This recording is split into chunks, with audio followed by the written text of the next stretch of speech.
Rui Moreira é meu convidado esta noite, aqui no Jornal 2. Boa noite, Rui, bem-vindo.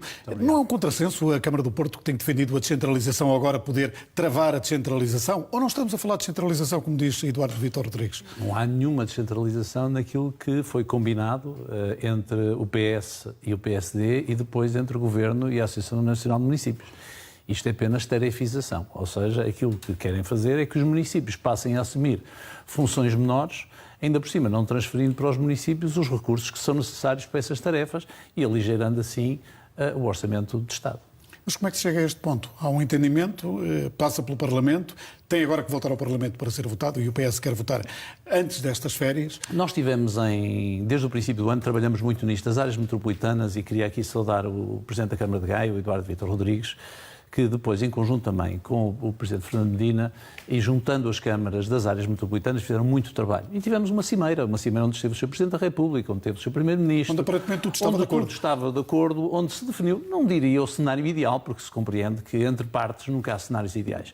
Mas havia algumas coisas que eram absolutamente claras. É dizer assim, naquilo que são delegações de competências que hoje estão nas direções regionais, se passar para os municípios têm que ter recursos suficientes para pagar isso, como é lógico. Não se pode agora onerar os municípios, principalmente com matérias como o Eduardo Vítor aqui disse, e que é perfeitamente razoável dizer assim, então vou passar a manutenção para nós de edifícios que nunca serão nossos e querem-nos pagar menos do que aquilo que o Estado paga, ao fim e ao cabo, das duas uma, ou nós gastamos mais e são as nossas populações a ter menos serviços da Câmara noutras áreas, ou gastamos aquilo que nos transferem e sendo menos do que aquilo que é hoje gasto, vamos prestar um mau serviço aos cidadãos, sendo nós depois responsabilizados por isso. Quando digo nós, os municípios. E, portanto, há sempre aqui nesta questão um problema fundamental. A descentralização dificilmente vai poder ser feita nesta forma consensual, porque aquilo que nós assistimos, independentemente das vozes independentes que se levantam, e quando eu digo independentes, há vozes independentes nos partidos, como o caso do Presidente da área metropolitana, ou do Presidente da Câmara de Sintra, ou do Presidente da Câmara de Sintra, ou do Presidente da Câmara de Faf, ou do Presidente da Câmara de Famalicão, muitos deles têm vindo a dizer a mesma coisa que nós temos vindo a dizer. A verdade é que nós estamos perante um acordo entre dois partidos que têm governado o país ininterruptamente, praticamente desde 25 de abril, desde 1975. Portanto, uma solução do Bloco Central não resolve este problema. E, portanto, por muito que haja vontade, até do poder político, eu não tenho dúvida que o Primeiro-Ministro queria mesmo descentralizar, até porque, tendo sido Presidente da Câmara, tem esta experiência única de perceber que havia coisas que podiam ser mais bem feitas junto do poder local. A verdade é que o Centrão depois, que existe também na Associação Nacional de Municípios, acaba por resolver fazer uma coisa que não é mais do que passar tarefas para nós. E nós tarefas, muito obrigado, nós estamos interessados, principalmente se não formos pagos o valor suficiente para continuar a prestar essa tarefa como ela já hoje é prestada. E não é grande coisa, como sabemos. É que vamos ficar com tarefas em que a população já hoje tem razões de queixa, ainda por cima com um cheque menor. Como é que saímos disto?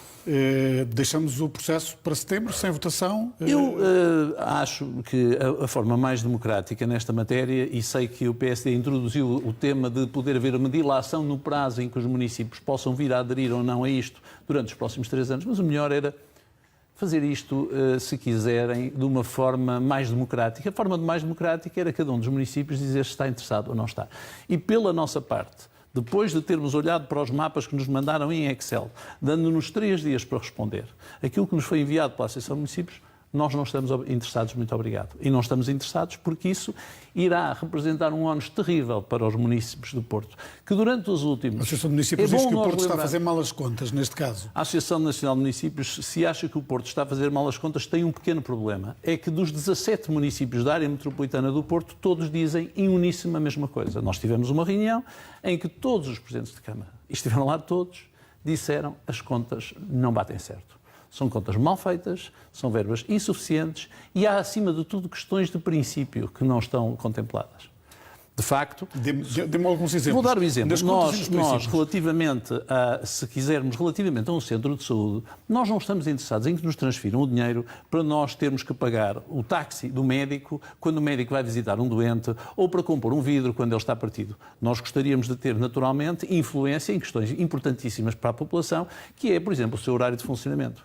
Ora, isso nós não temos. Portanto, nós não vamos tratar de saúde nenhuma, porque os médicos não vão ser lá colocados por nós. Nós vamos tratar da hotelaria num sítio onde, por acaso, lá vão decorrer serviços médicos. E isso é péssimo, porque é enganar as pessoas. Portanto, não há nenhuma descentralização na saúde. A mesma coisa relativamente às escolas. Não é normal que nos digam, pois agora vocês vão manter as escolas, vão tratar das tarefas dos consumíveis, vão comprar tudo aquilo que é preciso, os detergentes, mas as escolas continuam a ser do Estado. Não faz nenhum sentido. E também não faz sentido que outras matérias que nós introduzimos, por exemplo, na área da coesão social, estejam absolutamente fora de tudo aquilo que nós recebemos em termos reais. E, portanto, isto não é nenhuma descentralização. Eu estou muito interessado numa descentralização, mas não estou enganado.